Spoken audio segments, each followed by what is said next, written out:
Cada año hay una guerra en torno a la Navidad. Muchos se quejan de que la Navidad se ha convertido en algo comercializado, materialista e incluso secular. Pero otra pregunta que se hacen algunos es, ¿deberíamos celebrar la Navidad? Después de todo, la Navidad no se menciona en la Biblia. Jesucristo nunca la celebró, y no hay ningún lugar en el que Él ordene a sus seguidores que lo hagan. La Biblia deja claro que Cristo no nació ni cerca del 25 de diciembre. Lucas 2 y versículo 8 nos dice que había pastores en la misma región, que velaban y guardaban las vigilias de la noche sobre su rebaño. En Judea, el mes de diciembre solía ser frío y húmedo, y eso significaba que los pastores bajaban a sus ovejas de los campos. Entonces, si Cristo no nació el 25 de diciembre, ¿de dónde viene la Navidad? La Enciclopedia Católica dice que la Navidad no estaba entre las primeras fiestas de la Iglesia. La Enciclopedia Británica señala que durante los 2 primeros siglos del cristianismo hubo una fuerte oposición a reconocer los cumpleaños de los mártires, incluso el de Jesús. La Enciclopedia Británica también señala que el origen preciso de asignar el 25 de diciembre como fecha de nacimiento de Jesús no está claro. Pero entonces, una explicación muy generalizada del origen de esta fecha es que el 25 de diciembre fue la cristianización del Dies Solis Invicti Neti, el día del nacimiento del Sol Invicto, o Sol Invictus, una festividad del Imperio Romano que celebraba el solsticio de invierno, como símbolo del resurgimiento del Sol, la expulsión del invierno y el anunciamiento del renacimiento de la primavera y el verano. De hecho, después de que el 25 de diciembre fuera ampliamente aceptado como la fecha del nacimiento de Jesús, los escritores cristianos establecieron con frecuencia el vínculo entre el renacimiento del Sol y el nacimiento del Hijo. Actualmente muchos creen que la Navidad tiene su origen en el paganismo. De hecho, en una sociedad secular, esto hace que para algunos sea más atractiva. Pero, ¿es esto cierto? Durante los últimos años se ha producido un cierto retroceso, creo que en gran medida como reacción a los ateos que proclaman alegremente los orígenes paganos de la Navidad. Ese rechazo incluye artículos como uno publicado esta semana en The Spectator, titulado «No, la Navidad no es pagana». Una parte de este rechazo e intento de recristianizar la Navidad cuestiona la fecha de estos días santos paganos. Señala que el 25 de diciembre no es exactamente el solsticio de invierno, y que las celebraciones romanas como el cumpleaños de Sol Invictus y como Saturnalia, una fiesta común en Roma, no siempre caían exactamente el 25 de diciembre. No creo que muchos historiadores actuales defiendan este argumento. Las fechas se han deslizado bastante al pasar del calendario juliano al gregoriano. Los romanos cambiaban los días de sus fiestas. Los emperadores a menudo añadían o quitaban o incluso ajustaban por completo la fecha de Saturnalia. Así que el hecho de que los días puedan haberse desplazado un par de días en el transcurso de 2000 años y con todo tipo de ajustes complicados del calendario realmente no prueba gran cosa. La Navidad sigue estando demasiado cerca a la fecha y en la forma en que se celebra con otras fiestas paganas como para ser una coincidencia. Otro argumento que suele presentar las mismas personas en los mismos artículos es decir que sí existe una conexión, pero al revés. La referencia más antigua que se conoce de que la Navidad sea el 25 de diciembre se encuentra en el calendario de Filocalis, del año 354 después de Cristo. El artículo del Spectator afirma que el mismo calendario es también nuestra fuente más antigua de que el cumpleaños del Sol Invicto sea el 25 de diciembre. Entonces, ¿cómo sabemos que la Navidad fue copiada de los paganos? ¿No podría haber sido al revés, que los paganos copiaran sus días de la Navidad? Bueno, hay varios problemas con eso. Uno es que sabemos con certeza que la Saturnalia se celebraba ampliamente y era muy popular en el Imperio Romano en el siglo I después de Cristo. Existen numerosos relatos de que se celebraba allí. Tenemos detalles de las fiestas, la entrega de regalos, las coronas y adornos y otros elementos que se parecen mucho a la Navidad. Y sabemos que esto ocurría alrededor, y en algunos años probablemente incluso el 25 de diciembre. Contrariamente a lo que escribe el Spectator, también tenemos un calendario muy anterior, el calendario de Antíoco de Atenas de alrededor del siglo II después de Cristo, que también señala el cumpleaños del Sol como el 25 de diciembre, muy cómodamente antecediendo a la Navidad.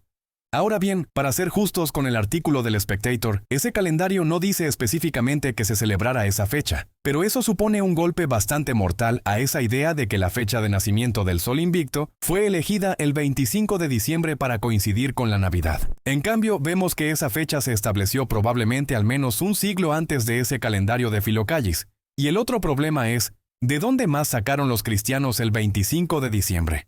La mejor explicación alternativa que se ha dado es que en algún momento alrededor del siglo III y IV, algunos cristianos decidieron que Cristo fue concebido en el equinoccio de primavera del 25 de marzo. No tenían ninguna prueba bíblica ni razón para creer eso, pero encajaba mejor con sus ideas sobre el funcionamiento del mundo y sus ideas preexistentes sobre cuándo se creó el mundo. Pero si a eso le añadimos 9 meses, desde el 25 de marzo obtenemos el 25 de diciembre. Fabricaron una excusa para tener su celebración al mismo tiempo que el resto del Imperio Romano. La idea de que los paganos copiaron de los cristianos, aunque está ganando popularidad en la Internet, es una opinión bastante nueva y minoritaria. Como escribió hace 30 años la profesora de teología Susan Roll, ningún historiador litúrgico, sea cual sea su posición sobre las causas concretas del desarrollo y la institución de la fiesta de Navidad, llega a negar que tenga algún tipo de relación con el sol, el solsticio de invierno y la popularidad del culto solar en el Imperio Romano tardío. Una respuesta mucho más común es que los cristianos digan, sí, de acuerdo, la Navidad es pagana, pero no importa. Por ejemplo, la revista Respuestas Católicas escribió sobre este tema. No hay nada malo en que la Iglesia bautice ciertas prácticas de otras religiones. ¿Eso es verdad? Bueno, si estamos hablando sobre el bien y el mal, deberíamos ver lo que la Biblia tiene que decir al respecto. Deuteronomio 12, versículo 29 al 31 dice: Cuando el Eterno tu Dios haya destruido delante de ti las naciones a donde tú vas para poseerlas, y las heredes y habites en su tierra. Guárdate que no tropieces yendo en pos de ellas, después que sean destruidas delante de ti. No preguntes acerca de sus dioses, diciendo, de la manera que servían aquellas naciones a sus dioses, yo también les serviré. No harás así a el Eterno tu Dios, porque toda cosa abominable que el Eterno aborrece, hicieron ellos a sus dioses, pues aun a sus hijos y a sus hijas quemaban en el fuego a sus dioses. Así que esto es algo más que una exhortación general a no adorar a dioses paganos. Dios dice específicamente, no adopten estas costumbres paganas para adorar al Dios verdadero. En ese pasaje allí, Dios señala algunas de las abominaciones extremas en las que estaban participando, la brutal maldad del sacrificio de niños. Pero si vemos a través de Deuteronomio 12, Dios también le prohíbe a Israel copiar prácticas paganas que suenan mucho más inofensivas, como la forma en que mataban a los animales, o no copiar los lugares en los que adoraban. El versículo 8 dice, no haréis como todo lo que hacemos nosotros aquí ahora, cada uno lo que bien le parece. Dios dice, no importa si no ven algún daño en ello, yo les digo que no lo hagan. Pero eso es el Antiguo Testamento. Dios dice que Él no cambia, pero muchos simplemente ignoran el Antiguo Testamento. ¿Qué dice el Nuevo Testamento? Bueno, podemos ver Gálatas capítulo 4. En el versículo 8, Pablo escribe, ciertamente en otro tiempo, no conociendo a Dios, servíais a los que por naturaleza no son dioses. Así que aquí está escribiendo a los gentiles conversos que servían a dioses falsos antes de su conversión. El versículo 9 y 10 dice, mas ahora, conociendo a Dios, o más bien siendo conocidos por Dios, ¿cómo es que os volvéis de nuevo a los débiles y pobres rudimentos, a los cuales os queréis volver a esclavizar? Guardáis los días, los meses, los tiempos y los años. Pablo advierte a estos cristianos que decían estar adorando a Cristo acerca de regresar a sus antiguos días festivos paganos. Observe que no los reprende por volver a sus antiguos dioses paganos. No estaban haciendo eso. En cambio, lo que estaban trayendo eran elementos de su antigua religión. Al igual que la gente de hoy, estaban razonando, bueno, podemos bautizar estos antiguos días festivos en Cristo, diciendo, puedo mantener estas prácticas que me gustaban, pero puedo hacerlo en Cristo en lugar de a estos dioses paganos. Y Pablo condena eso.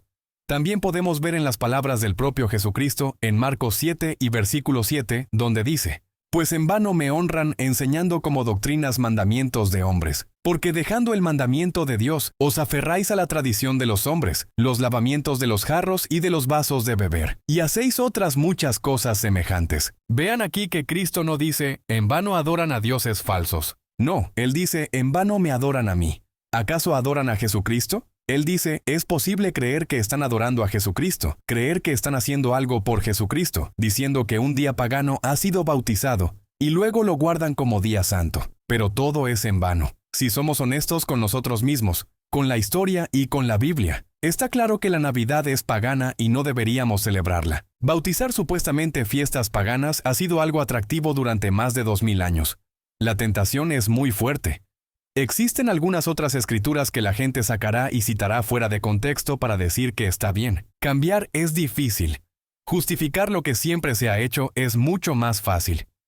Así que voy a ver solo una escritura más. Un ejemplo de una escritura que se utiliza de esa manera. En Romanos 14 y versículo 5 dice: uno hace diferencia entre día y día, otro juzga iguales todos los días. Cada uno esté plenamente convencido en su propia mente. Ahora, si guardar la Navidad viola su conciencia, no lo haga.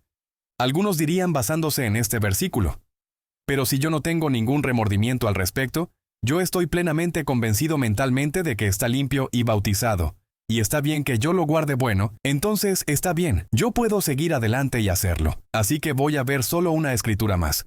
Un ejemplo de una escritura que se utiliza de esa manera. En Romanos 14 y versículo 5, dice: uno hace diferencia entre día y día, otro juzga iguales todos los días. Cada uno esté plenamente convencido en su propia mente. Ahora, si guardar la Navidad viola su conciencia, no lo haga. Algunos dirían basándose en este versículo: pero si yo no tengo ningún remordimiento al respecto, yo estoy plenamente convencido mentalmente de que está limpio y bautizado, y está bien de que yo lo guarde. Entonces está bien y yo puedo seguir adelante y guardarlo. ¿Acaso el mismo Dios que dijo: no hagan cada uno lo que le parezca bien ante sus propios ojos, pasó a decir: si les parece bien, háganlo? ¿Es eso lo que esto está diciendo? Veamos este capítulo en Romanos 14. Iniciemos en el versículo 1, recibid al débil en la fe, pero no para contender sobre opiniones. Porque uno cree que se ha de comer de todo. Otro, que es débil, come legumbres. El que come, no menosprecie al que no come, y el que no come, no juzgue al que come, porque Dios le ha recibido. Versículo 4. ¿Tú quién eres que juzgas al criado ajeno? Para su propio Señor está en pie, o cae, pero estará firme porque poderoso es el Señor para hacerle estar firme. Versículo 6. El que hace caso del día, lo hace para el Señor, y el que no hace caso del día, para el Señor no lo hace. El que come, para el Señor come, porque da gracias a Dios, y el que no come, para el Señor no come, y da gracias a Dios. Versículo 15. Pero si por causa de la comida tu hermano es contristado, ya no andas conforme al amor. No hagas que por la comida tuya se pierda aquel por quien Cristo murió. Todo esto se trata de comida. Este capítulo también habla de cómo tratar con los que creen que está mal comer carne. Esta es una carta a una congregación bastante débil, con gente que está saliendo de la idolatría y que aún está creciendo en entendimiento. Y aquí Pablo está hablando de los que creen que está mal comer ciertos alimentos en ciertos días. Ciertamente Pablo no está contradiciendo lo que escribió en el capítulo 4 de Gálatas, y cuando las personas citan esta escritura, ellos tienden convenientemente a dejar de citarla a la mitad de Romanos 14 y versículo 6. Así que la única pregunta es, ¿qué hará usted? ¿Echará un vistazo honesto a los hechos? Pablo advirtió sobre tiempos peligrosos en 2 de Timoteo 3 y de un mundo lleno de religiones que, y cito, tendrán apariencia de piedad pero negarán la eficacia de ella. Y nos dice, a estos evita. ¿Nos atrevemos a hacer caso a esa advertencia? ¿A separarnos de la sociedad que nos rodea y apartarnos de la Navidad? ¿No nos atrevemos a seguir esa instrucción? Nuestro libro gratuito, La verdad sobre la Navidad, tiene mucho más sobre estos días, sus prácticas paganas, de dónde vienen, y puede leerlo en nuestra página web o puede pedir su propio ejemplar gratuito impreso. No hay seguimiento, no hay presión por nuestra parte. Nosotros solamente queremos hacer llegar esto a la mayor audiencia posible. Y tenemos otro libro que también nos encantaría regalarles. Y puede leerlo en línea o pedir su propio ejemplar gratuito impreso para estudiarlo junto a la Biblia y utilizarlo para comprobar la verdad de su Biblia. Y se llama Las Fiestas Santas de Dios. Y hay un aspecto muy positivo en esto también. La Navidad es de hecho una maldición, una falsificación. Hace que nuestras mentes se enfoquen en uno mismo y se alejen del plan de los días santos de Dios, que apunta hacia el camino de Dios, el plan de salvación de Dios. Nuestro libro gratuito, Las Fiestas Santas de Dios, le dará esa visión positiva. Le indicará el camino hacia una serie de días santos que no están comercializados ni contaminados por el paganismo, y que, en cambio, nos señalan hacia el verdadero evangelio de Dios. Puede obtener todo eso en nuestro sitio web, latrompeta.es.